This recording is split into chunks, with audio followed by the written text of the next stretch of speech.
इब्तिदा है रब्बे रहमान के नाम से जो दिलों के भेद खूब जानता है। नाजरीन, आप देख रहे हैं प्रोग्राम आज अजहर थिराज के साथ और मैं हूं आपका मेज़बान। नाजरीन, अपोजिशन ने हतमी चाल चल दी है।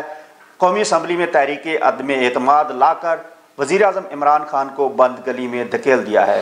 PTI के अंदरूनी मसाइल भी संगीन है। PTI में 3 ग्रुप्स बन चुके हैं। पंजाब में तरीन ग्रुप अलग से मौजूद है। अलीम खान भी तरीन ग्रुप में शामिल हो चुके हैं। इसी तरह एक हम ख्याल ग्रुप है जिसके साथ 14 अरकान असम्बली हैं। नाजरीन, देखना यह है कि अब तहरीक अदम एतमाद कामयाब होती है या नहीं। तरीन ग्रुप किसके साथ खड़ा होता है, हुकूमत के इत्तेहादी किसका साथ देते हैं। इन सब सवालात के जवाब जानने की कोशिश करते हैं। आज हमारे साथ मौजूद हैं इमरान याकूब साहब, नवाए वक्त ग्रुप के सीनियर तजियाकार। इमरान साहब, आपको प्रोग्राम में खुश आमदीद।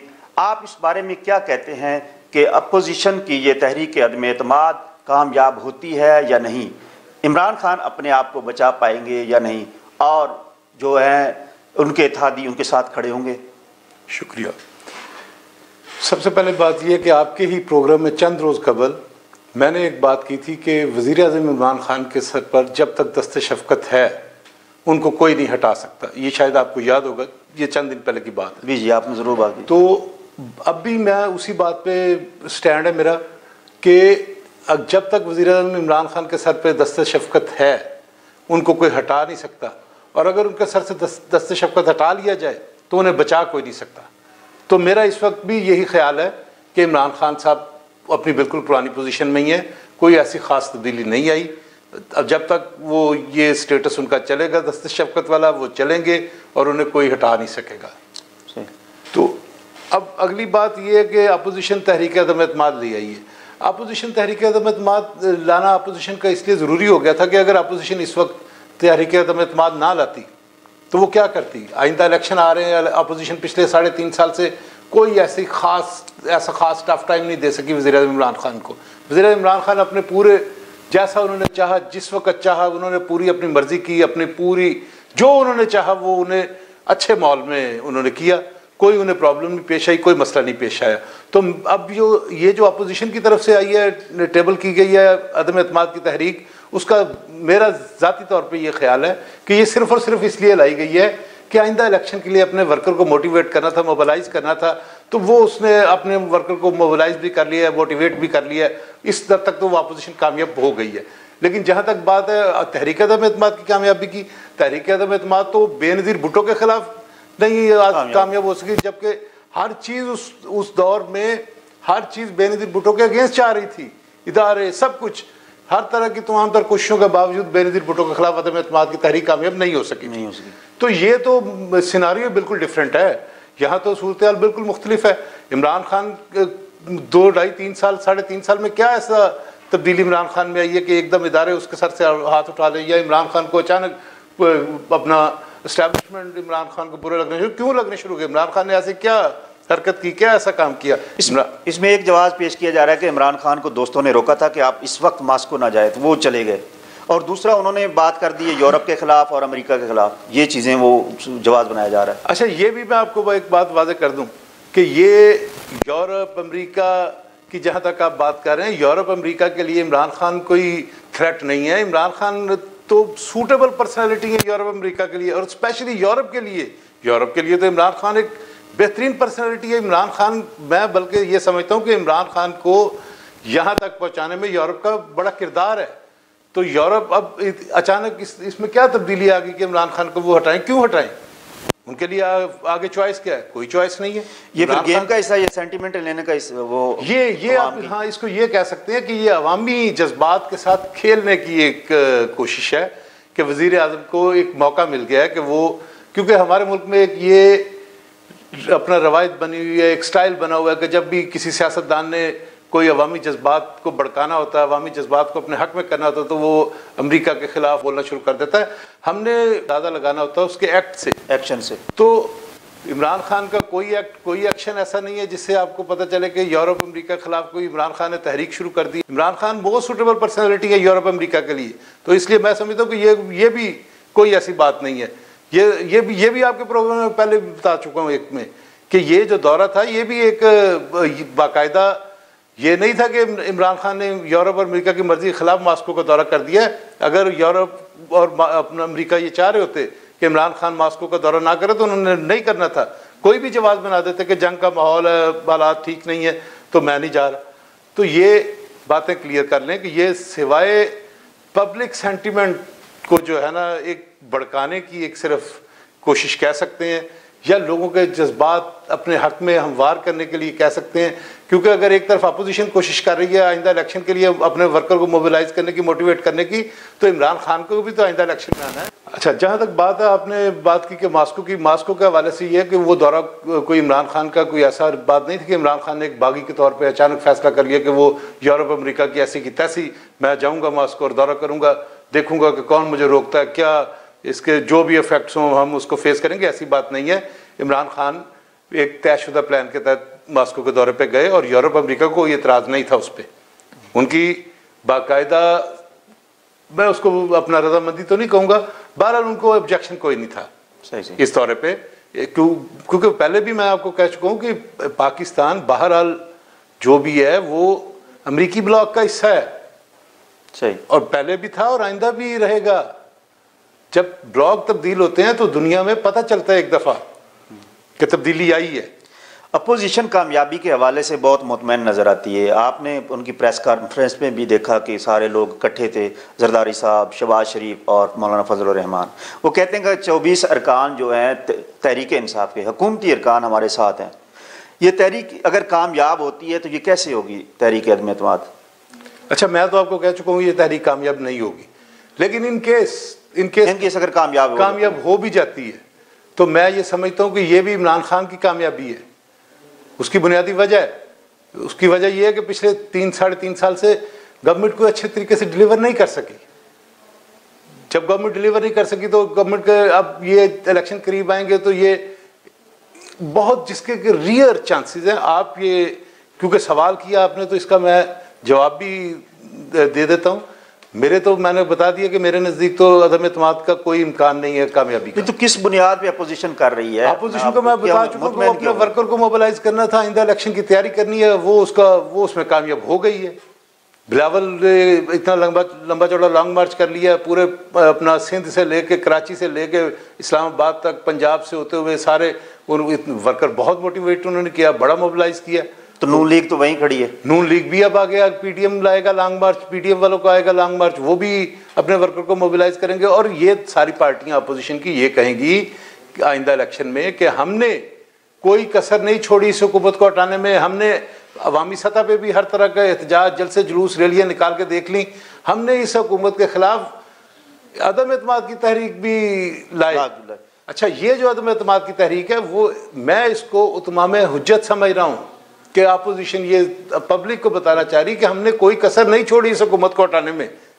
तो अब अगर नाकाम होती तो क्या जवाब लाएंगे? फिर ये इल्ज़ामात लगाएंगे कि ये हमारे पास फ़ोन कॉल्स आई हैं अरकान के पास, ये हुआ है वो हुआ। देखिए, जाहिर है ये तो फिर वो करेंगे, इसके और क्या वो कहेंगे, और क्या कहेंगे कि हम फेल हो गए, हम नाकाम हो गए। कुछ ना कुछ तो वो जस्टिफिकेशन पेश करेंगे। लेकिन मैं समझता हूँ कि ये जो भी जस्टिफिकेशन पेश करें, बहरहाल ये कामयाबी अपोजिशन की इस हवाले से ज़रूर है कि उसने अपने वर्कर को मोबिलाइज कर लिया है, और वो उतमाम हुज्जत भी उन्होंने कर लेनी है। इसके बाद ये उतमाम हुज्जत होगी कि हमने पार्लियामेंट के अंदर भी जो आखिरी कोशिश थी, जो इंतहाई कोशिश हो सकती थी अदम एतमाद की, वो भी हमने पेश कर ली है इमरान खान के खिलाफ। तो हमने दकीका फ़रोग़ नहीं छोड़ा इमरान खान को हटाने में। तो अब आइंदा इलेक्शन में अवाम हमें खुल के सपोर्ट करे और इमरान खान को रिजेक्ट करे, ये है अपोजिशन का टारगेट।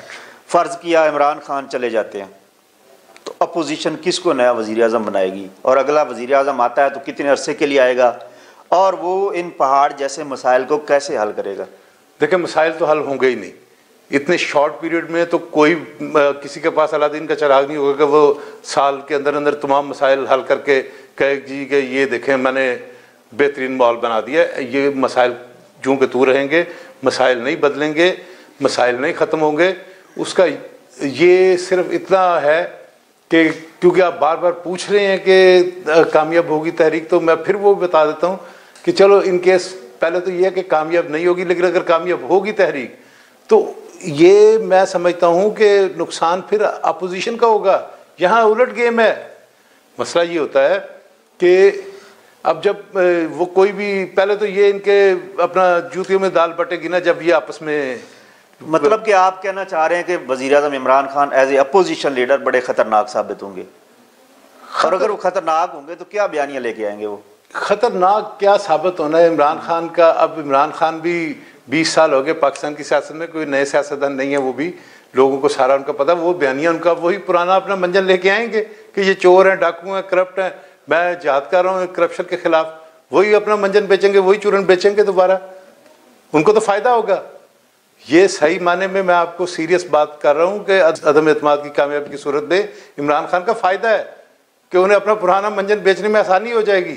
वरना तो अगर वो अपना टेन्योर पूरा करके जाते तो बहुत मुश्किल होगी पब्लिक में जाना उनके लिए, क्योंकि मसाइल बहुत ज़्यादा हैं लोगों के। मैं पहले भी कह चुका हूँ आपको कि लोगों का मसला ये नहीं है कि नवाज शरीफ आए, शहबाज शरीफ आए, जरदारी आए, बिलावल आए, मरियम आए या इमरान खान जाए। लोगों का मसला महंगाई है कि लोगों के मसले और हैं, वो लोग उनसे परेशान हैं, वो कौन हल करेगा 1 साल के अंदर अंदर?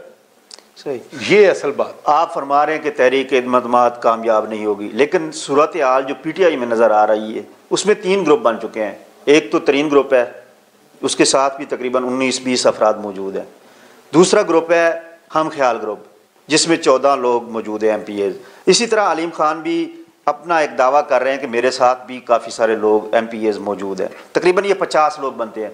अगर ये उस्मान बुज़दार को छोड़ जाते हैं, उनका मुतालबा भी यही है कि माइनस उस्मान बुज़दार, इससे कम पर हम नहीं आएंगे। तो क्या इमरान खान उस्मान बुज़दार को फारिग कर देंगे या इस्तीफ़ा ले लेंगे उसे? देखिए, पहली बात ये है कि ये जो ग्रुप्स हैं ये तहरीक इंसाफ के लोग हैं और ये इमरान खान को लीडर मानते हैं पहले भी, और अब भी इमरान खान को लीडर मान रहे हैं। ऐसी बात नहीं कि ये इमरान खान को लीडर, आज जैसे कि आपने खुद कहा कि ये बुज़दार को हटाने की बात कर रहे हैं, तो बुज़दार तो कोई इशू ही नहीं है। बुज़दार कौन है? बुज़दार को तो इमरान खान ने अपना पेश किया बतौर वज़ीर आला। उससे पहले बुज़दार को ना आप जानते थे, ना मैं जानता था, ना पब्लिक जानती थी। तो ये कोई इशू नहीं है। जो ग्रुप्स की बात है ना, उसमें एक तो है सीरियस मसला। सीरियस मसला ये है कि जब इमरान खान ने 20 साल जिद्दोजहद की, उस जिद्दोजहद में बहुत सारे लोगों ने बेपनाह कुर्बानियाँ दी तहरीक इंसाफ के लिए, इमरान खान के लिए। और मेरिट पे ये बनता था कि जब इमरान खान ने हुकूमत बनाई तो वो लोग जिन्होंने 20 साल जिद्दोजहद में इमरान खान के साथ दिया, उनका हक बनता था कि उनको ओब्लाइज किया जाता, उनको एंटरटेन किया जाता, उनको प्रोटोकॉल दिया जाता। बदकिस्मती से 3.5 साल दौर में वज़ीर आज़म इमरान खान ने अपने उन लोगों को वो प्रोटोकॉल, वो चीज़ें नहीं दी। नंबर 1। नंबर 2, इत्तेहादी होते हैं हुकूमत के। वज़ीर आज़म ने इत्तेहादियों को भी 3-3.5 साल में बिल्कुल लिफ्ट नहीं कराई। यानी यहाँ तक था सिचुएशन के इत्तेहादी ही चल रहे थे साथ वज़ीर आज़म के। वज़ीर आज़म को कोई परवाह नहीं थी किसी की। क्यों? वो जो चाहते थे हो जाता था, जिस तरह चाहते थे हो जाता था, उन्हें तो कोई मसला आ ही नहीं रहा था। 3-3.5 ये पहली दफ़ा 3-3.5 साल में ये एक पहली दफ़ा आप मसला एक कह सकते हैं कि वज़ीर आज़म को आया जो उन्हें खुद सॉल्व करना पड़ रहा है, और ये भी सॉल्व हो जाएगा। बस थोड़ा सा ये है कि अब इलेक्शन से पहले इत्तेहादी भी चाहते हैं, इर्द गिर्द वज़ीर के लोग भी चाहते हैं कि उनके हल्कों में काम हो, उनके मसाइल हल हो, ताकि वो भी अपने लोगों के पास जाके अच्छे तरीके से सुरखरू होकर बात कर सकें। तो जहाँ तक बात है, आपने जो ये तो हो गए वो लोग जो वज़ीर आज़म से सिंसियर थे। एक तो वो लोग थे जो PTI के सिंसियर लोग थे, वज़ीर आज़म के साथ उन्होंने 20 साल जिद्दोजहद की कि तहरीक इंसाफ को इक़्तिदार में लाने के लिए 20 साल उन्होंने तरह तरह की कुर्बानियाँ दी, जिद्दोजहद की, अपना वक्त दिया, सरमाया दिया, सारा कुछ किया। तो इस दौरान वो तो है, मैं उनके साथ तो मुझे मुकम्मल हमदर्दी कि वज़ीर आज़म को पहले ही चाहिए था कि उन लोगों को बाकायदा करना चाहिए, उसी तरह ही एंटरटेन करते जिस तरह अपने लोगों को किया जाता है। तो वो उनसे तो मुझे है बहुत हमदर्दी कि उनके साथ अब भी बेहतर सलूक होना चाहिए, लाजमी। ये तो इंसानी बुनियादों पे भी यही बात है कि अपने दोस्तों साथियों का साथ देते हैं, उनके साथ मोहब्बत से पेश आते हैं, उनके साथ शफकत से पेश आते हैं, उनके मसाइल हल करते हैं, उनकी दुख दर्द में साथ देते हैं। नंबर 1। दूसरा, अब जो बात आपने की है ना ये अलीम खान ग्रुप की, तरीन ग्रुप की, तो माजरत के साथ मैं ये कहूँगा कि ये बहुत ही घटिया सियासत कर रहे हैं ये दोनों, अलीम खान हो या तरीन हो, जहांगीर तरीन हो, बहुत घटिया सियासत कर रहे हैं। क्यों? तो बात यह है कि जब जहांगीर तरीन को नाअहल करार दिया गया, जब जहांगीर तरीन को पार्टी ने फारग किया, जहांगीर तरीन को चाहिए था कि उसी वक्त स्टैंड करता और कहता कि पीटीआई मेरी पार्टी है, मैं पीटीआई मेरी जिद्दोजहद से बनी है, मैं इसमें मेरा बड़ा मरकजी किरदार रहा है। तो इमरान खान ने ज्यादती की है, उसको उस वक्त खुल के सामने आना चाहिए था। ये सारी जो आज इल्ज़ामात और ये तरह तरह के इल्ज़ामात की बौछार इन्होंने की हुई है, ये अगर कोई मुनासिब आदमी होता तो उसी वक्त रिएक्ट करता। क्यों नहीं रिएक्ट किया? चुप करके जाके क्यों बैठ गए हैं? ये तो सरासर ज्यादती है। इसको मेरे मुंह से कोई ऐसी बात ना निकल जाए कि ये ज्यादती है कि जब एक बंदा मुश्किल में फंस गया है, बाजार एक मुश्किल में फंसा हुआ है, तो आप भी वहां खड़े हो जाएं, आके स्टैंड लेना, स्टैंड मुश्किल में आप भी नहीं, आप उसके अगेंस्ट खड़े हो जाएं कि जी मेरे साथ 4 साल पहले, 3 साल पहले, 2 साल पहले ज्यादती हुई थी, अब 2 साल पहले, 3 साल पहले जो मेरे साथ ज्यादती हुई थी उसका बदला मैं अब लूंगा। ये तो चाहिए थे कि उसी वक्त ही जो भी स्टैंड लेना था, प्रिंसिपल स्टैंड जो भी बनता था अपना ये जहांगीर तरीन का, ये उसी वक्त प्रिंसिपल स्टैंड लेता। तो ये अब इमरान खान गलत है अब इसीलिए कि अब उन्होंने देखा कि वज़ीर थोड़ा सा फंसा हुआ है, इमरान खान थोड़ा मुश्किल में है, तो चलो हम भी जरा अपना इसमें साथ डाल दें। वो दूसरा, वो क्या नाम है, अब्दुल अलीम खान। अब्दुल अलीम खान कौन है? पहली बात तो ये कि अब्दुल अलीम खान का माजी कोई ऐसा शानदार माजी नहीं है। अब्दुल अलीम खान की सियासत के आगाज से लेकर अब तक मैं उसको बहुत अच्छी तरह से जानता हूँ। बाई चांस ये कि वो मेरे साथ वाले हल्के से वो पहली दफ़ा इलेक्शन लड़ा अब्दुल अलीम खान ने, वो इलेक्शन जिस तरह लड़ा वो भी मुझे पता है, बाद में जितने इलेक्शन अब्दुल अलीम खान ने लड़े वो भी मुझे पता है, और जो अब्दुल अलीम खान का सियासत में किरदार रहा है पैसे के बलबूते पर, वो भी मुझे सारा पता है। बात यह कि अब्दुल अलीम खान को किस वक्त बोलना चाहिए था? अब्दुल अलीम खान को उस वक्त सामने आना चाहिए था जब वो नैब का रेफरेंस उसके खिलाफ बना था, जब वो जेल गया था, जब वो उस वक्त पार्टी ने उसको फारग कराया था या पार्टी ने उसका उस वक्त साथ नहीं दिया, तो वो उस वक्त उसे आना चाहिए था। ये क्या तरीका है कि जब वज़ीर आज़म वो देख रहे हैं कि फंस चुका है, वज़ीर आज़म जरा टाइट हुआ है, तो वो भी अब उसका भी ज़मीर जाग गया, उसका भी ज़मीर जाग गया है। यानी ये, इसलिए मैं इनको कहता हूँ कि इनकी सियासत बहुत घटिया सियासत है कि क्या इनका ज़मीर इसी वक्त जागना था?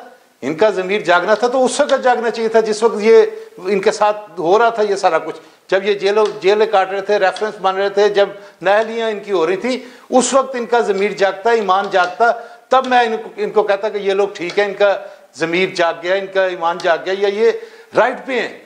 लेकिन एक बंदा जिसके साथ ज्यादती हुई है 4 साल पहले, 3 साल पहले, 2 साल पहले, 2.5 साल पहले, वो आके कहता है कि हाँ जी अब तो मेरा भी ज़मीर जाग गया कि मैं भी अपना ग्रुप बनाऊंगा, मैं भी अपना हिस्सा डालूंगा। तो ये इसलिए मैं इनको कहता हूँ घटिया सियासत है। बाकी जिन लोगों के जो साथी हैं इमरान खान के, इमरान खान को चाहिए कि उनका साथ दे और इत्तेहादियों से भी बेहतर सलूक करना चाहिए। इत्तेहादियों का भी मैं जायज़ समझता हूँ कि वो जो इस वक्त जो बातें कर रहे हैं वो उनके गिले शिकवे बिल्कुल जायज़ हैं। इमरान खान के साथियों के भी जायज़ हैं, इत्तेहादियों के भी जायज़ हैं। लेकिन ये जो 2 बंदे हैं, अब्दुल अलीम खान और जहांगीर तरीन, जो दोनों उस पैसे की सिर्फ सियासत करते हैं, और इनकी औकात क्या है? कौन है ये लोग? इनकी क्या पेनिट्रेशन है? ये काउंसलर नहीं बन सकते अपने तौर पे। ये कभी इमरान खान के कंधों पे सवार होकर आ जाते हैं, कभी ये किसी नवाज शरीफ के कंधों पे सवार हो, कभी किसी जरदारी पे। ये लोग कोई सियासतदान नहीं है, ये पैसे के बलबूते पर सियासत करने वाले लोग हैं और गंदी सियासत करने वाले लोग हैं। तो इसलिए मैं ये माजरत के साथ ये कहूँगा कि ये इस वक्त ये कोई मुनासिब वक्त नहीं था इनका सामने आने का। नाज़रीन, हमारी तहरीक अदम एतमाद और अपोजिशन की सियासत पर गुफ्तगू जारी है। हम लेते हैं यहाँ एक ब्रेक, मिलते हैं ब्रेक के बाद।